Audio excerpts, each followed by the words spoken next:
দেখতে পাচ্ছ এত সুন্দর ভিউ। আরে বুঝতে পারছো আশা করি আমি কোথায় এসেছি। আরে জানো আশা করি তোমরা আমি কোথায় এসেছিলাম। এটা হচ্ছে আজকে ফার্স্ট ডে এখানে আমরা আজকে এসেছি। সেটা হচ্ছে জায়গাটার নাম আন্দামান। ভীষণ সুন্দর একটা জায়গা। আজকে হচ্ছে আমরা প্রথমে নামলাম এই এয়ারপোর্ট থেকে এবার চলে যাচ্ছি আমরা আমাদের গন্তব্যস্থল, যেটা হচ্ছে আমরা আজকে যাব হ্যাপলকে। আমরা হ্যাপলকে যাওয়ার আগে সেলুলার জেলে একটু দেখে নিলাম, কারণ আমাদের হাতে সময় আছে। কারণ আমাদের ফেরি হচ্ছে 12টার সময়, তাই আমরা যেহেতু 9টার মধ্যে ওখানে পৌঁছে গেছি, তাই আমরা সেলুলার জেলটা একটু দেখে নিলাম।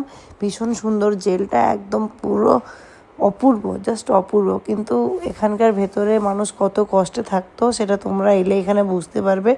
তো তোমরা প্লিজ এখানে এসো আর এই জায়গাটা দেখো, কারণ আমরা ইন্ডিয়ান হিসাবে এটা গর্ববোধ করি যে এরা এখানে থেকে আমাদেরকে স্বাধীনতা দিয়েছে।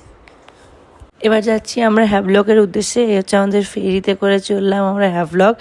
এবার হ্যাভলকে গিয়ে আমরা রাত্রি করে লাঞ্চ করে বাস ফ্রেশ হয়ে চলে যাচ্ছি আমরা আমাদের গন্তব্যস্থল। সব থেকে আগে আমরা যাচ্ছি কালাপাথর বিচ, তারপর যাবো আমরা রাধানগর বিচে। কালাপাথর বিচটাও খুব সুন্দর, দেখো তোমরা ভিউ। আর সব থেকে ইন্ডিয়ার বেস্ট যে বিচ সেটা হচ্ছে রাধানগর বিচ, যেটা আমরা হ্যাভলকে আছে। আমরা চলে এসেছি, এই যে খুব সুন্দর এই বিচটা। এখানে আমরা ভীষণ মজা করেছি। আজকের দিনটা তো আমাদের শেষ হয়ে গেল মজা করে। আমাদের হাতে আর মাত্র 3 দিন, খুব কষ্ট, কি করব। চলো তোমরা সবাই নেক্সট ব্লগ দেখে নিও, তাহলে আমরা কোথায় যাচ্ছি আবার জানতে পারবে।